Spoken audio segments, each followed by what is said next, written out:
बिस्मिल्लाहिर्रहमानिर्रहीम, अस्सलाम वालेकुम। 5 घंटों तक ट्रम्प की सिचुएशन रूम में मीटिंग होती रही। इसमें पीट हेग्सेथ समेत मार्को रूबियो, जर्नैल, तमाम टॉप के लोग शामिल थे और पहली दफा ट्रम्प को इतना ज्यादा पैनिक में देखा है। अभी तक तो ये लग रहा था ना कि अमेरिका ये जंग हारा है।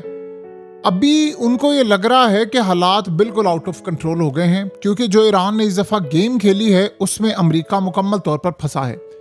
हुआ ये है कि डोनाल्ड ट्रंप ने कहा है कि अब ईरान पहली दफा ऐसा हुआ है कि वो न्यूक्लियर मामला से मुकर गया है और हमें अब ये खदशा है कि अब हालात हमारे कंट्रोल से बाहर निकल रहे हैं, क्योंकि न्यूक्लियर से मुकरने का मतलब ये है कि ईरान अब एटमी ताकत बनेगा और हमें उसने वहां पर लाकर मारा है कि जहां पर अब वो न्यूक्लियर पर बात ही करने को तैयार नहीं। तो ट्रंप ने ऑर्डर ये जारी किया है कि आप लोग, यानी फौज को सबसे पहले ऑर्डर जारी किया है कि आप लोग लंबी ब्लॉकेड यानी लंबी नाकाबंदी की तैयारी करें, और कहा सिचुएशन रूम के अंदर कि अगर हमने ईरान पर बमबारी की तो इस दफ़ा बहुत ज़्यादा हमें नुकसान उठाना पड़ सकता है, क्योंकि अभी इत्तेहादी साथ नहीं दे रहे, मिसाइल ख़त्म हो रहे हैं, और अगर हम ऐसे ही छोड़कर चले गए तो हमें बहुत ज़्यादा पूरी दुनिया के अंदर बेइज्जती का सामना करना पड़ सकता है।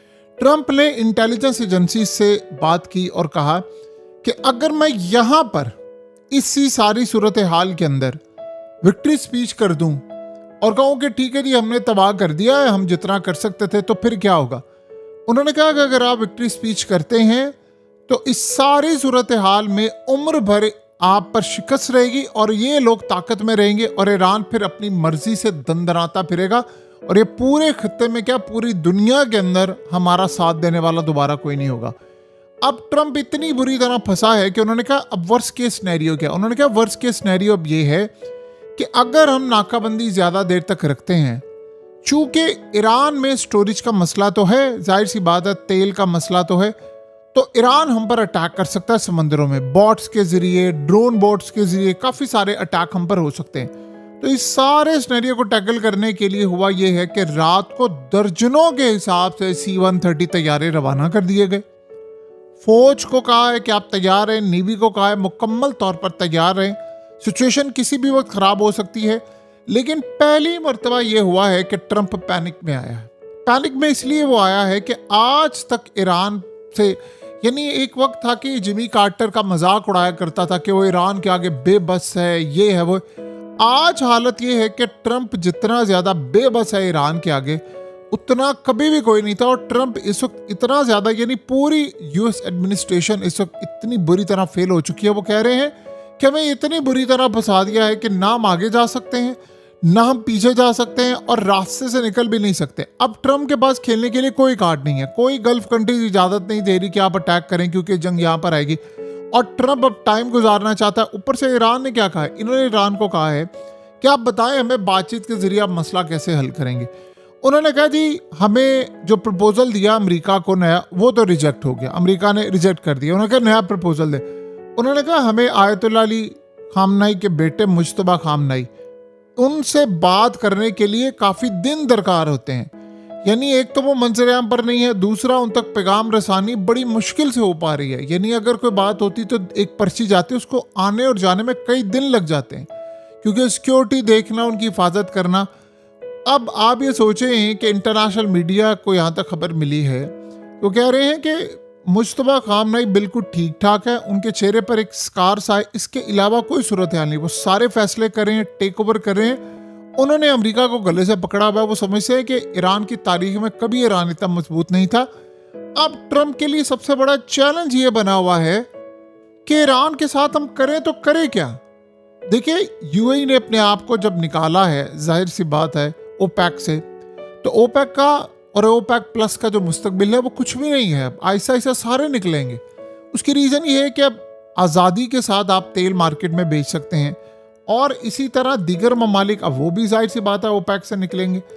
अब ट्रंप के पास क्या हल है, दोबारा जंग। वो कहते हैं दोबारा जंग अगर करें हम, ईरान को पूरी तरह निकालें यहाँ से, तो क्या हमारे पास रास्ता होगा। मसला ये है कि आखिरी हल इनके पास है दोबारा जंग का, क्योंकि नेवल ब्लॉकेड उनकी नाकाम है, शिप चले जाते हैं, नहीं जाते, ईरान अब उन पर अटैक करने वाला है। तो ट्रम्प ये समझता है कि ट्रम्प हमला ना करके धोखा दे रहा है और शो कर रहा है कि जैसे वो बमबारी में इंटरेस्टेड नहीं है। ये बात वो दुनिया को बता रहा है। असल में इंटरेस्टेड वो है, लेकिन उसको नुकसान का खतरा इतना ज्यादा है कि वो इस नुकसान को पूरा होते हुए देख नहीं रहा। देखिए, वो आखिरी हद तक बमबारी इसलिए जाता है क्योंकि इसराइल पीछे। अब इसकी कैबिनेट, पार्टी और वोटर कोई भी नहीं चाहता, इनके इत्तेहादी भी नहीं चाहते कि वो दोबारा बमबारी करे। लिहाजा वो मुहासरा किए हुए है। उसको समझ नहीं आ रही कि मेरे पास इस वक्त है क्या। पूरी जंग में सब कुछ तबाह करवा लिया। एंड के ऊपर स्टेट ऑफ हार्मज ईरान के पास है। एक आखिरी चीज थी ना, वो कह रहा है बस नाकाबंदी किए रखो, इसके अलावा हमारे पास कोई नहीं है। अब ट्रम्प को ये जो मशवरा दिया गया ना कि आप वॉकआउट करें और विक्ट्री स्पीच करें, वो कहता है वॉकआउट करने का नुकसान ये है कि ईरान एटम बम बना लेगा और अपनाए हरमत से अपने मुतालबात आज के बाद हम कभी भी नहीं बनवा पाएंगे उससे। यानी अभी अगर हम निकल गए ना, आज जो ईरान मजबूत है इससे ये 10 गुना ज्यादा मजबूत हो जाएगा। जंग करने या बमबारी करने का नुकसान ये है कि जितने का बम अमेरिका मारता है, आप सोचें कि $1 मिलियन, $2 मिलियन, ईरान सिर्फ 30 से 40 हजार US$ के ड्रोन्स मारकर उसको तबाह कर देता है और मिसाइल उसके बाद उनके पास खत्म होते जा रहे। अमेरिका को ये बात अच्छी तरह पता है कि अगर हमने ईरान को हिट किया तो देखिए ट्रम्प की बॉडी लैंग्वेज देखें। 3-4 दिन पहले की सूरत हाल, 10 दिन पहले की सूरत हाल, ट्रम्प कह रहा था आज रात मैं ईरान की तहजीब खत्म करने वाला हूँ, आज रात मैं ये सब करने वाला हूँ, उसके अलावा ईरान को पत्थरों के दौर में पहुंचा रहा हूँ, 9 करोड़ बंदे को मारूंगा, ये करूंगा, वो करूंगा। अब सारी सूरत हाल में ट्रम्प पिट चुका है, कोई रास्ता नजर नहीं आ रहा। इतना बेबस आपने अमेरिकी प्रेसिडेंट को कभी भी नहीं देखा, कभी भी नहीं देखा, कभी नहीं देखा आपने इतना ज्यादा बेबस अमेरिका के प्रेसिडेंट को। सवाल ही पैदा नहीं होता कि आज से पहले कभी अमेरिका का प्रेसिडेंट इस लेवल पर जाकर इतना बेबस हो।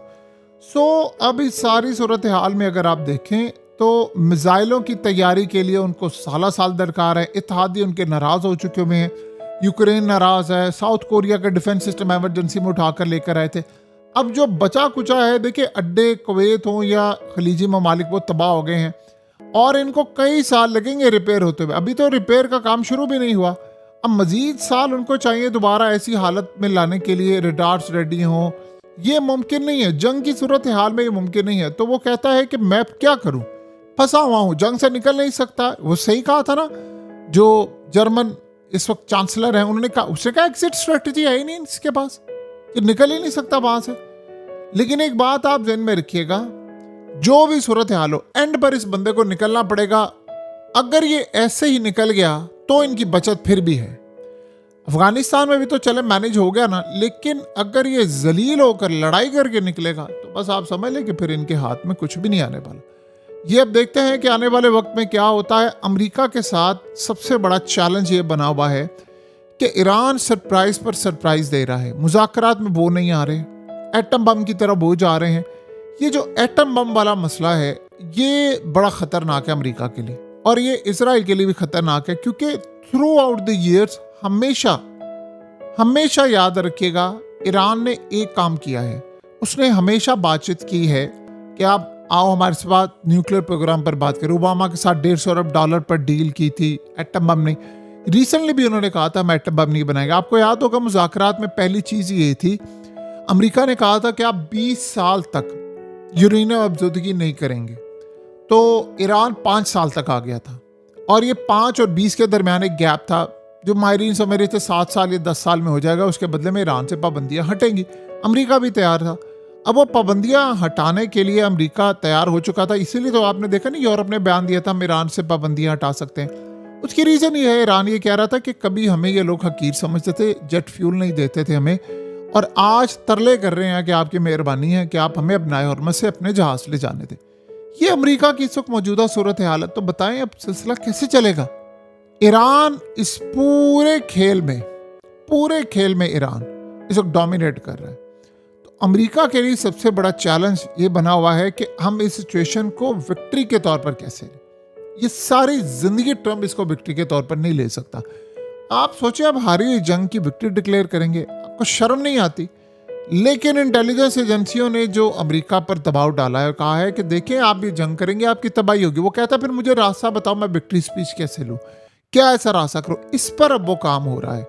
लेकिन ये सारी बातें आप अलग कर दें, अगर अमेरिका यहाँ से निकल के जाता है इस सिचुएशन के अंदर, आप सोच रहे हैं ईरान जितना आज मजबूत है इसको आप 10 गुना मल्टीप्लाई कर लें, वो इतना मजबूत होकर निकलेगा और इत्तेहादी सारे अमेरिका का साथ छोड़ जाएंगे कि जंग से पहले ईरान कमजोर था, तुम हमें ईरान के आसरे छोड़कर चले गए हो, बेड़ा गर्क हमारा कर दिया है, मईशत का बेड़ा गर्क है, तो तुम्हें मिला क्या ये जंग करके? तुमने सिर्फ उनके लीडर और कमांडर्स मारे, तो उसका नुकसान क्या हुआ? वो और ज्यादा मजबूत हो गए, उनके और नए लोग आ गए और अब वो इंतकाम में अंधे हुए चले हैं। तो इससे अमेरिका की साख मुतासर नहीं होगी, टोटली कोलैप्स हो जाएगी।